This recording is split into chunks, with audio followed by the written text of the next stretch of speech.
আজকে যে অভিযানে আসছেন, অভিযানের মাধ্যমে আমরা মেসেজটা পাইলাম। আমরা আগে মেসেজ জানি, ইম্পোর্টারের সিল বাধ্যতামূলক থাকতে হবে, তা না হলে নকল বলে গণ্য করা হবে। হ্যাঁ, ইম্পোর্টারের সিলের কারণে ইম্পোর্টার আইডেন্টিফাই করার কারণটা আমাদের কাছে জানতে চাইছে, এবং কি আমরা আমাদেরকে নির্দেশনা দিয়ে গেছে ইম্পোর্টারের সিল ছাড়া কোনো পণ্য যেন আমরা বিক্রি না করি। 1 লাখ টাকা জরিমানা কেন করা হলো? এই কারণেই করা হয়েছে আর কি। এতদিন তাহলে আপনারা কেন এই সিলটা দিলেন? আপনারা জানেন না সিল ব্যবহার করা? আসলে আমরা তো ঢাকায় যে ইম্পোর্টারদের কাছ থেকে নিয়ে আসি, অনেকগুলো পণ্য অনেক এক একটা কোম্পানিতে অর্ডার দেওয়া হয়, মানে তখন ওদের অর্ডার দিয়ে আসি, ওরা কার্টুন করে পাঠিয়ে দেয়।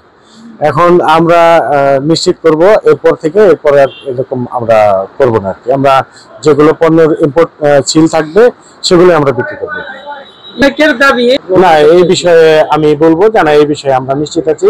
আমাদের গুণগত মান আমরা কোনোভাবেই আমরা নষ্ট হতে দেব না। আমরা সর্বোচ্চ চেষ্টা করি। সাত্তার শপিং মল 2007 সাল থেকে আজ পর্যন্ত চলমান, মানে এই পর্যন্ত আমরা কোনো ভেতর পণ্য বিক্রি করি নাই। এটা আমাদের মানে দাবি, প্রাণের দাবি।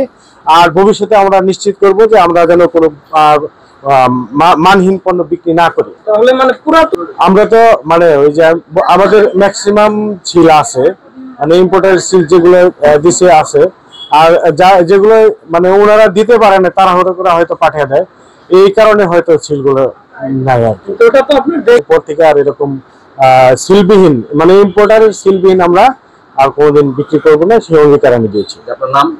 শাহিন আলম, ম্যানেজার, এই প্রতিষ্ঠানে সাত্তার শপিং মলের ম্যানেজার। আমি বুঝি নির্মাণের শিল্প, সালাম স্টিল বোঝে ডিউরেবিলিটি। সালাম স্টিল, মোস্ট ডিউরেবল স্টিল। জাতীয় ভোক্তা অধিকার সংরক্ষণ অধিদপ্তর টাঙ্গাইল এবং বাংলাদেশ সেনাবাহিনী, বাংলাদেশ পুলিশ যৌথভাবে গতকাল রাত 10টার দিকে গোপন সংবাদের ভিত্তিতে আমরা তাহের পেট্রোল পাম্প, যেটা রাবনা বাইপাসে অবস্থিত, সেখানে আমরা জানতে পারি যে তারা এলপিজি বিভিন্ন ব্র্যান্ডের সিলিন্ডারে ভরে বাজারজাত করছে।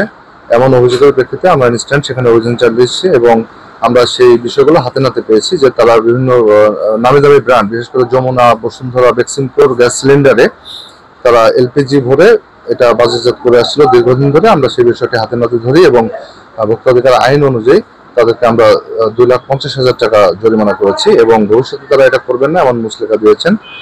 আর আজকে আমরা সকালে 9:30 থেকে টাঙ্গাইল শহরে অবস্থিত সাত্তার শপিং মলে এখানে আমাদের কাছে বেশ কিছু তথ্য ছিল এবং সেই তথ্যের ভিত্তিতে আমরা এখানে বাংলাদেশ সেনাবাহিনী এবং পুলিশের সহযোগিতায় আমরা অভিযান পরিচালনা করি এবং এখানে এসে আমরা বিশেষ করে যে প্রসাধনীর যে বাজার, এইটাতে আমরা বিভিন্ন অনিয়ম পেয়েছি। তারা বিভিন্ন দেশ থেকে যে ইম্পোর্টারের কথা বলে বিভিন্ন নিম্নমানের প্রসাধনী তারা এখানে সংগ্রহ করেছেন এবং বিক্রয়ের জন্য প্রদর্শন করেছেন।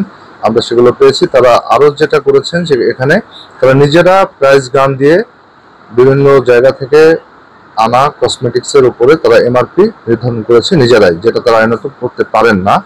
তো আমরা এই সকল অনিয়ম পেয়েছি এবং এর পাশাপাশি যে বিভিন্ন সোর্স থেকে যে তারা পণ্যগুলো কিনেছেন, এগুলো আমরা কিন্তু তার এখনো পর্যন্ত কোনো প্রকার ক্রয় রসিদ এবং যে তারা বলছেন ইম্পোর্টার থেকে এনেছেন বিভিন্ন বিদেশি প্রোডাক্ট, এগুলো এখনো কোনো প্রমাণ পাইনি।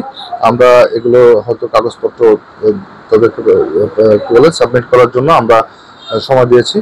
আজকে তারা এগুলো সাবমিট করবেন, আমরা দেখবো আসলেই এগুলো বৈধ সোর্স থেকে আসছে কিনা। যদি সেগুলো বৈধ সোর্স থেকে না এসে থাকে তাহলে আমরা ধরে নেব যে এই পণ্যগুলো নকল বা হচ্ছে নিম্নমানের।